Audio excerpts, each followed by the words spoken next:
The rain fell in thin, cold lines across the temporary prisoner camp somewhere in Western Europe, late 1945.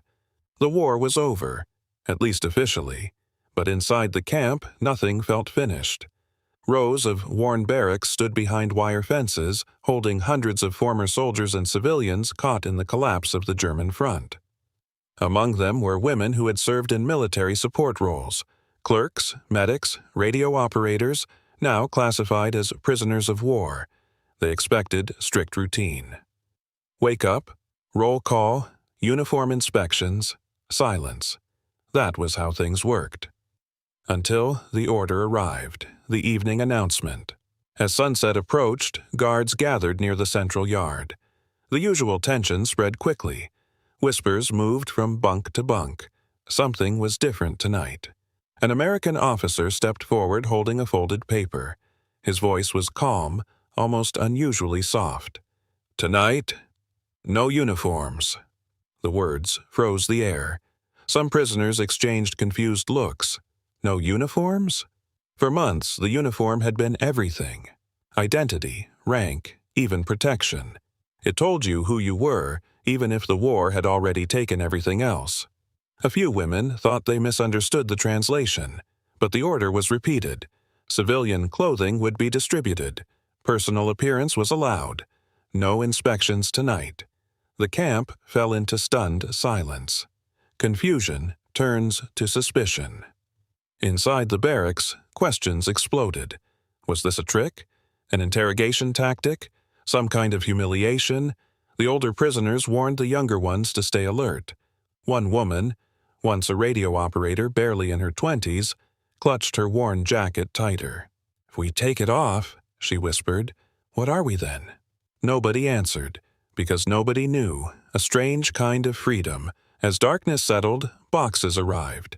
Simple dresses, coats, scarves, neutral colors, nothing military. The guards avoided eye contact, speaking less than usual. It felt almost respectful. For the first time in years, some prisoners saw themselves without ranks, insignia, or symbols of a lost war. The mood shifted from fear to something fragile, uncertainty, and maybe, just maybe, relief. But nobody trusted it yet, because in wartime, kindness often came with a price. Subscribe to the channel and don't miss new war documentaries. Night settled over the camp like a heavy curtain. Inside the barracks, the usual stiffness of military routine had dissolved into nervous silence.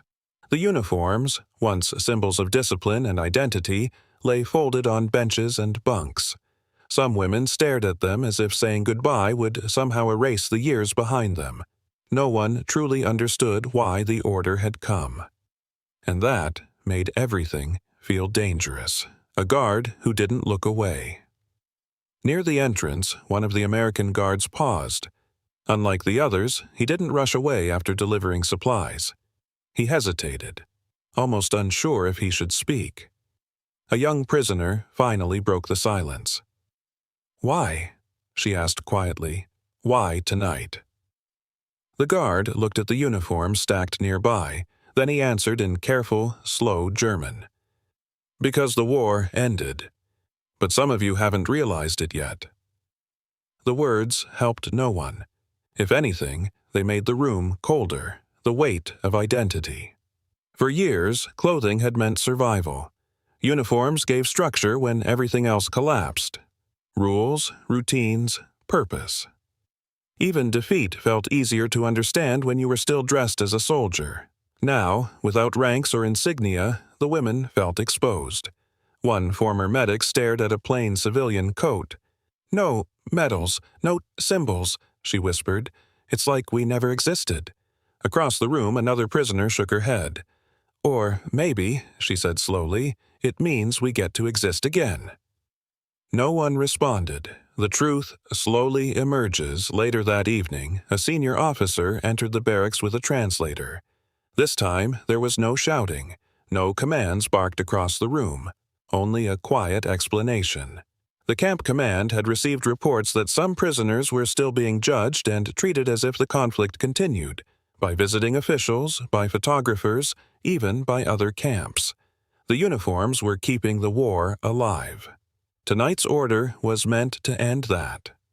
No more propaganda images, no more labels, just people waiting to go home a moment nobody expected.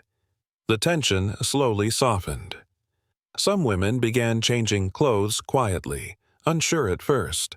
The sound of buttons and fabric replaced the rigid silence of military order. One prisoner looked at her reflection in a metal cup, the first time she had seen herself as a civilian in years. She barely recognized the face staring back, and for a moment, the camp felt less like a prison, and more like a doorway to something unknown. But not everyone was ready to step through it, because freedom felt terrifying when you didn't know who you were without the uniform. The barracks grew quieter as the night deepened. Most of the women had changed into the plain civilian clothes. The tension had softened into exhaustion. The kind that came only after years of fear finally began to fade. But one figure still stood apart. She remained in uniform, perfectly straight, arms folded, eyes fixed on the floor. The others watched her carefully, unsure whether to speak. The woman who refused. When the American officer returned for the final inspection, he noticed her immediately. "You don't have to keep wearing it," he said gently through the translator. She looked up, tired but firm. "If I take this off, then everything we were disappears." Her voice wasn't angry, it was afraid. Around her, the room fell silent, because everyone understood what she meant. The uniform wasn't just cloth. It carried years of survival, loss, and identity. Without it, the past felt like it might vanish, or worse, become meaningless. A different kind of respect. The officer paused for a long moment. Then he removed his own cap and set it quietly on a nearby table. "No one is asking you to forget," he said. The translator hesitated. The words sounded almost personal. "Tonight is not about erasing who you were. It's about letting you choose who you are next." The sentence lingered in the air. For the first time, the room felt less like prisoners and guards, more like people standing at the same uncertain edge of history. The moment, everything changed. Slowly, the woman unbuttoned the top of her jacket. The sound seemed louder than it should have been. One button, then another. No one moved. When she finally slipped the uniform off her shoulders, something invisible shifted in the room. A weight lifted that nobody had realized they were carrying.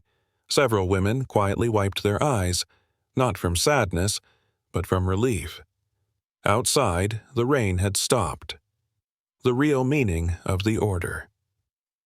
Later, as lights dimmed, the camp looked different. Without ranks or insignia, the prisoners laughed softly for the first time. Some spoke about home. Others simply sat in silence, feeling the strange calm of uncertainty. The American guards kept their distance. No shouting, no commands, just quiet. Because the order had never been about control, it was about ending the last visible line between war and peace. Before sleeping, the young former radio operator folded her uniform carefully and placed it at the foot of her bed. Not thrown away, not forgotten, just finished.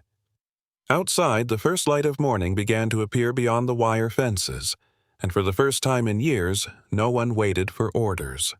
The war had ended. Not on paper, but here in silence.